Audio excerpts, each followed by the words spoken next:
Hello friends, welcome to my channel that is Zillions Bios which is one stop solutions for all your electrical and industrial needs.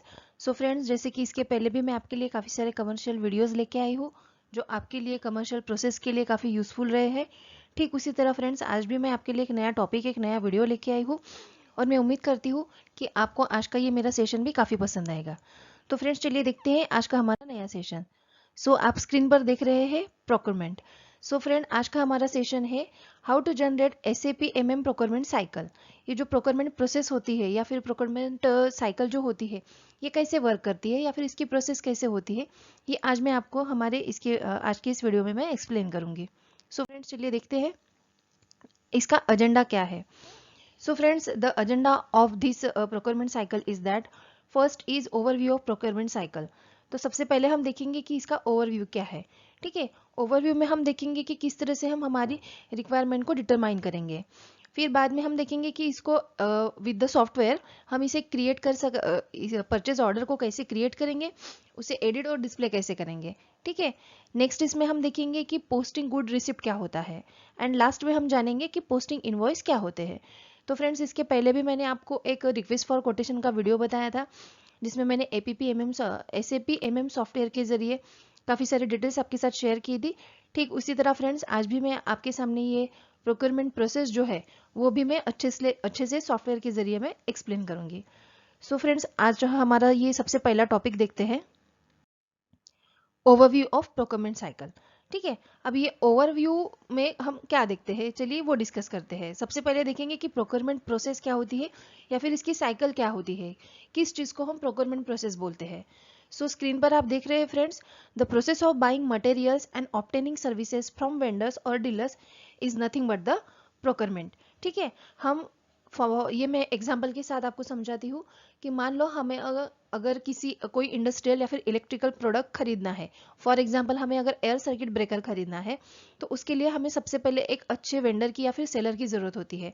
ठीक है, एक बार हमने एक अच्छा vendor या फिर सेलर डिसाइड कर लिया तो उसके बाद उससे जो हम मटेरियल या फिर जो भी हमारा एयर सर्किट ब्रेकर है या फिर कोई अदर इंडस्ट्रियल या फिर इलेक्ट्रिकल डिवाइस है जो हमें खरीदना है, वो फिर हम उससे उसकी सारी क्वालिटीज चेक करके हम उससे खरीद सकते हैं। तो उसके लिए जो हमें प्रोसेस फॉलो करनी है पड़ती है उसे हम कहते हैं प्रोक्योरमेंट साइकिल। फ्रेंड अभी हम नेक्स्ट इसमें देखते हैं इसके इंपॉर्टेंट स्टेप्स क्या है। ठीक है, the important steps in procurement cycle are as follows. इसमें हम फर्स्ट है डिटर्मिनेशन ऑफ रिक्वायरमेंट।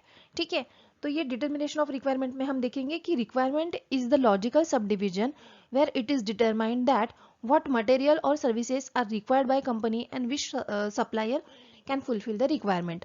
जैसे कि मैंने मेरे एक वीडियोस में आपको वेंडर सिलेक्शन प्रोसेस समझाई थी जिसमें मैंने कहा था कि आप इजीली किसी भी वेंडर से कोई भी प्रोडक्ट नहीं खरीद सकते। कोई प्रोडक्ट लो कॉस्ट में कोई वेंडर लो कॉस्ट में प्रोडक्ट सेल करता है, इसका मतलब वो अच्छा वेंडर है, या फिर कोई वेंडर हाई रेट में प्रोडक्ट सेल कर रहा है, इसका मतलब वो एक काफ़ी ज़्यादा अच्छा मटेरियल प्रोवाइड करेगा, ऐसा नहीं होता। ठीक है, जो भी प्रोडक्ट हमें हमारे वेंडर से खरीदना है वो हमेशा एक रिजनेबल रेट में हो, हमारे प्रोडक्ट की क्वालिटी अच्छी हो, उसकी लाइफ लॉन्ग लाइफ हो और वो फाइनेंशियली उसका हेल्थ अच्छा हो। ठीक है, और उसका परफॉर्मेंस भी काफ़ी अच्छा हो। पास परफॉर्मेंस रिकॉर्ड के बारे में भी मैंने आपको बताया था। तो ये जो सारी चीज़ें हैं फ्रेंड्स, ये कोई भी डीलर या कोई भी सप्लायर या फिर वेंडर को सिलेक्ट करने से पहले आपको चेक करनी पड़ती है। तो हमारी ये फर्स्ट स्टेप भी वही है कि डिटर्मिनेशन ऑफ रिक्वायरमेंट। जब भी आपकी कंपनी को या फिर आपको कोई मटेरियल खरीदना है तो सबसे पहले आपको उसका एनालाइज करना है कि आपको क्या क्या प्रोडक्ट चाहिए, क्या क्या सर्विस, क्या क्या मटेरियल्स आपको चाहिए, और जो भी आप सप्लायर चूज कर रहे हो कि वो आपकी सारी रिक्वायरमेंट वो आप फुलफिल करें। ठीक है, तो ये हो गया हमारा सबसे पहला स्टेप्स। अगर हम नेक्स्ट स्टेप में देखेंगे तो हमारा नेक्स्ट स्टेप आता है क्रिएटिंग परचेज ऑर्डर। ठीक है, क्रिएटिंग परचेज ऑर्डर में हम देखेंगे कि purchase order is the formal and final confirmation of the requirement which is sent to vendor to supply material services। एक बार हमारा मतलब प्रोडक्ट डिसाइड हो गया, उसकी क्वालिटी, उसकी क्वांटिटी, ठीक है, हमारा डिलीवरी लोकेशन, ये सब एक बार हमारा अगर फाइनल हो गया तो उसके बाद हम जो ऑर्डर प्लेस करेंगे वेंडर को, ठीक है, कि हमें पर्टिकुलर मटेरियल पर्टिकुलर लोकेशन पे पर्टिकुलर क्वांटिटी में चाहिए है, ये एक बार जब आपका फाइनल कंफर्मेशन हो जाता है तब हम उसे बोलते हैं क्रिएटिंग परचेज ऑर्डर। इसके लिए फ्रेंड्स कुछ ट्रांजैक्शन कोड की ज़रूरत होती है, जो कि मैं मेरे अगले स्लाइड्स में आपको वीडियो सॉफ्टवेयर के जरिए एक्सप्लेन करूंगी। तो इसमें जो ट्रांजैक्शन कोड होता है to create purchase order is ME21N, और जो ट्रांजैक्शन कोड होता है एडिटिंग के लिए वो होता है ME22N, और डिस्प्ले के लिए जो कोड होता है वो होता है ME23N। तो ये हो गई हमारी काफ़ी important steps regarding procurement cycle.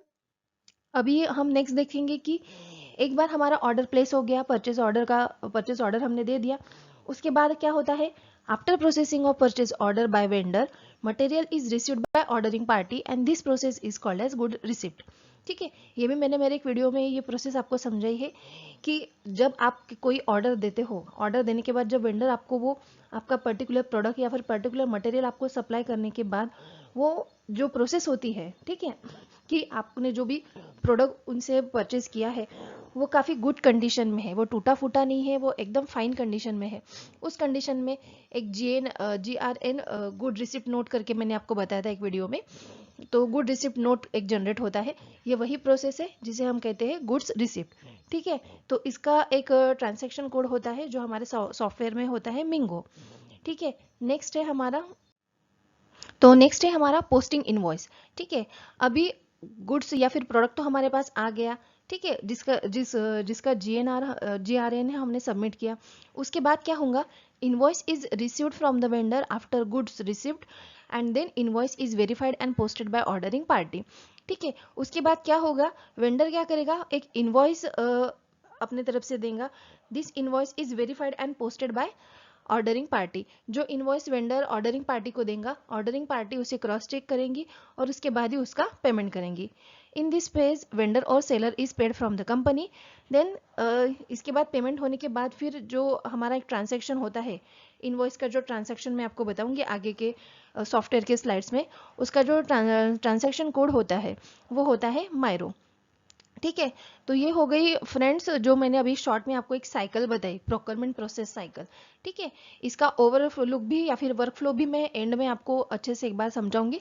सबसे पहले आप इसका सॉफ्टवेयर जो होता है SAP MM प्रोक्योरमेंट साइकिल का, ये आप एक बार अच्छे से ध्यान में लेना। ठीक है, इसमें काफ़ी सारे स्टेप्स मैंने आपको बताई है, वो आप एक बार अच्छे से समझ लो। उसके बाद आपको खुद को समझ में आएगा कि किस तरह से हम ये प्रोक्योरमेंट प्रोसेस खुद से क्रिएट कर सकते हैं या फिर खुद से जनरेट कर सकते हैं। So चलिए friends, let's see this all the process practically. In procurement cycle, first step is purchase order creation. To create purchase order, enter transaction code ME21N in command field.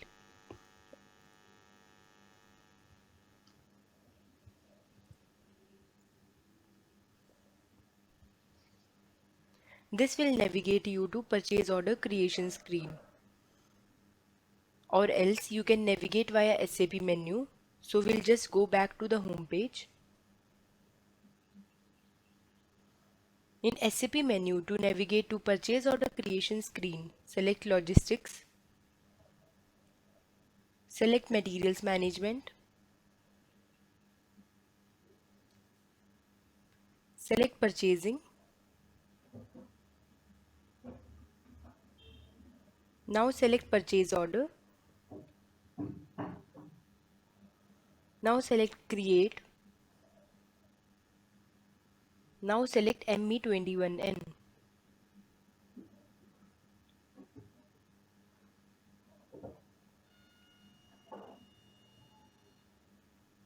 This is purchase order creation screen. This is document type for standard PO, that is NB. Here you need to enter your vendor details from which you are procuring the material. This is the header data. Here main important thing is organization data. You need to enter your purchase organization and company code for which you are procuring the material. Next important thing is item overview.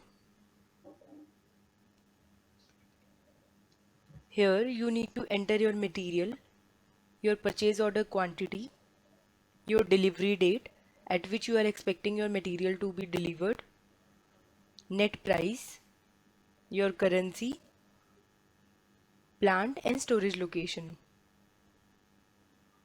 So I am entering test data here.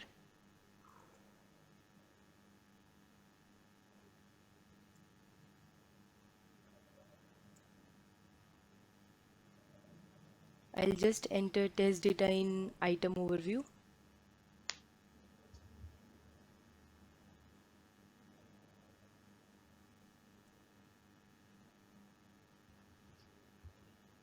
You can enter any future date in delivery date. Now enter your plant for which you are procuring, your storage location. After entering all the details of purchase order, just press enter.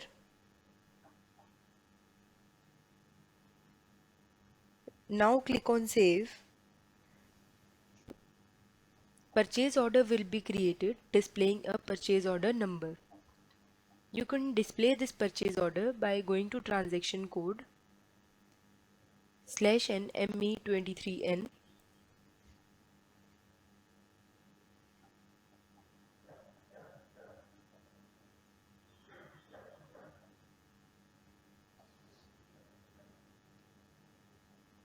This is purchase order display screen. To display your purchase order, click on this icon. Now enter your purchase order number.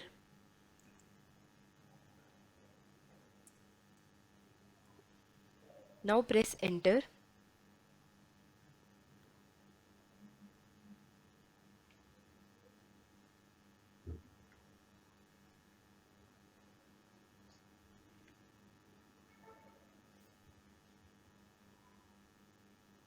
This will display all details of your purchase order, including your material, your vendor, material, along with your plant and storage location. Next step in procurement cycle is to post goods receipt. Before posting goods receipt, we'll just check the current stock present for our material. So to check your stock, go to transaction code /n MMBE. This is the screen for stock overview.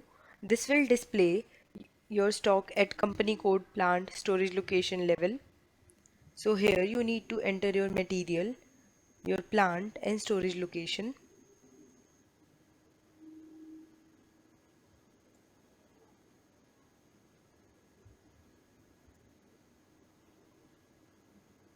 Now click on execute icon. This is the present stock for our company code. So we'll just make a note of this stock, that is 1220, and we'll check this stock after posting our goods receipt. So to post goods receipt, enter transaction code MIGO, that is /O MIGO MIGO.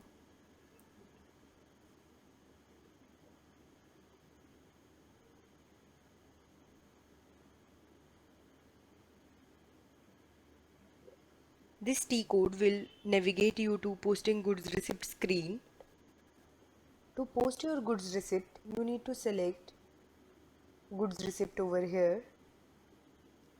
Now against which material document you are posting your goods receipt, you need to select this one, that is purchase order. Now here you need to enter your purchase order number. So we'll just enter our purchase order number.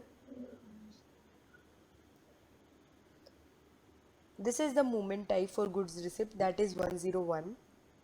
After entering your purchase order number and movement type, just press enter. It will fetch all details from your purchase order. Once all details are populated from your purchase order, click on item OK. Now to post your goods receipt, click on save. Goods receipt will be posted with a material document number. Now after posting your goods receipt, you can check your stock in the same transaction code MMBE. So we'll just go to that screen.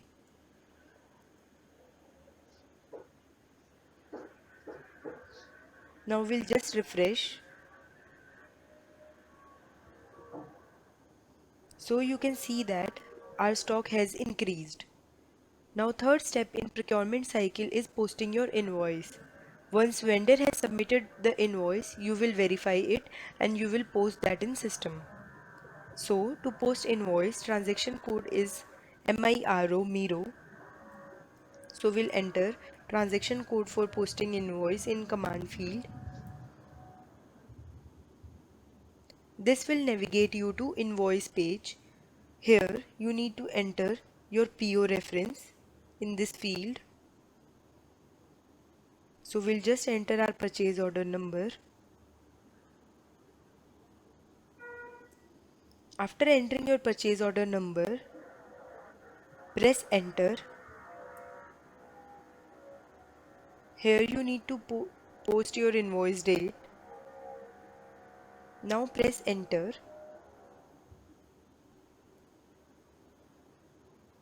It will fetch all your details from your purchase order. Click on OK on this pop-up. You need to enter your amount of the invoice. As balance is showing as 1000. If that is the correct amount, now enter that same amount over here and press enter. After entering all the details, click on save.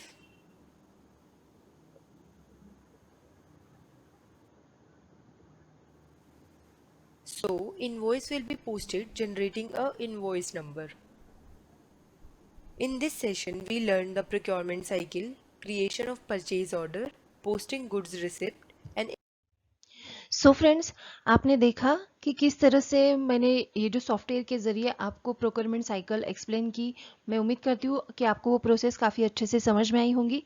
So friend, अभी मैंने ये screen पे आपको एक short में procurement process का एक work flow बताया है, जिसमें कि अगर शॉर्ट में इसका रिव्यू लोगे तो आपको दिखेगा कि सबसे पहले होता है कि क्रिएट परचेज ऑर्डर, जो कि मैंने अभी आपको समझाया विद द सॉफ्टवेयर कि किस तरह से हम परचेज ऑर्डर क्रिएट करें।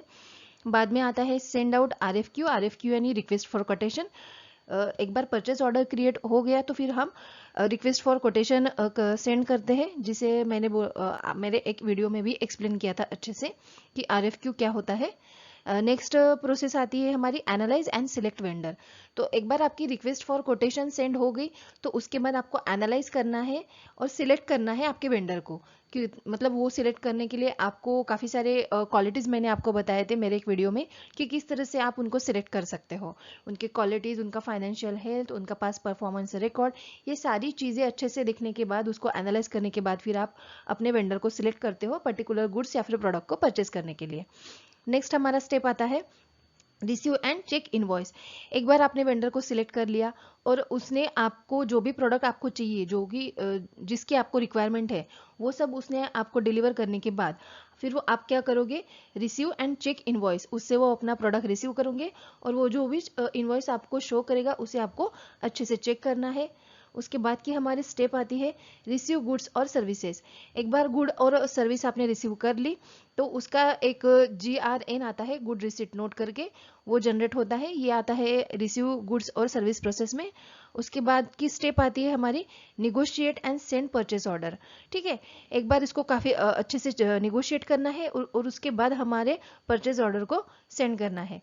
उसके बाद क्या होगा फ्रेंड्स, नेक्स्ट स्टेप में हम आएंगे ऑथराइज इनवॉइस एंड पे वेंडर इस सेक्शन पे। ठीक है, एक बार आपको जो मटेरियल चाहिए है वो अच्छे कंडीशन में आपके पास पहुंचने के बाद फिर आप जाके क्या करते हो, उसका इनवॉइस ऑथराइज करते हो और जो भी आपका वेंडर है उसको आप पेमेंट कर देते हो। ये स्टेप हो गई हमारी, ये हो गई हमारी फाइनल स्टेप जब आप पेमेंट कर देते हो। इसके बाद जो हमारा रिकॉर्ड रहता है वो हमें मेंटेन करना पड़ता है, ताकि फ्यूचर में कभी आपको उसकी ज़रूरत हो तो आपके पास वो एज अ फॉर्मेलिटी के रूप में आपके पास प्रेजेंट रहे। सो इस तरह से हमारी प्रोसेस होती है फ्रेंड्स, जो कि यहाँ पे फाइनल हो जाती है। सो ये थी फ्रेंड्स हमारी प्रोक्योरमेंट प्रोसेस। मैं उम्मीद करती हूँ कि आपको मेरा आज का ये वीडियो काफ़ी अच्छे से पसंद आया होगा और जो मैंने आज के सेशन में आपको समझाया कि किस तरह से प्रोक्योरमेंट साइकिल होती है। ठीक है, और बाद में हम परचेज ऑर्डर किस तरह से क्रिएट करते हैं, गुड रिसीट किस तरह से पोस्ट करते हैं, इनवॉइस किस तरह से पोस्ट करते हैं, ये सारे मैंने आपको सॉफ्टवेयर के जरिए एक्सप्लेन किए। मैं उम्मीद करती हूँ फ्रेंड कि आपको आज का ये मेरा सेशन है वो काफ़ी अच्छे से पसंद आया होगा और आप इसमें जो भी मैंने यूज़फुल इन्फॉर्मेशन आपको बताई है वो आपके लिए ज़रूर काम में आएंगी। So friends, thank you for watching and see you again in my next session. Thank you.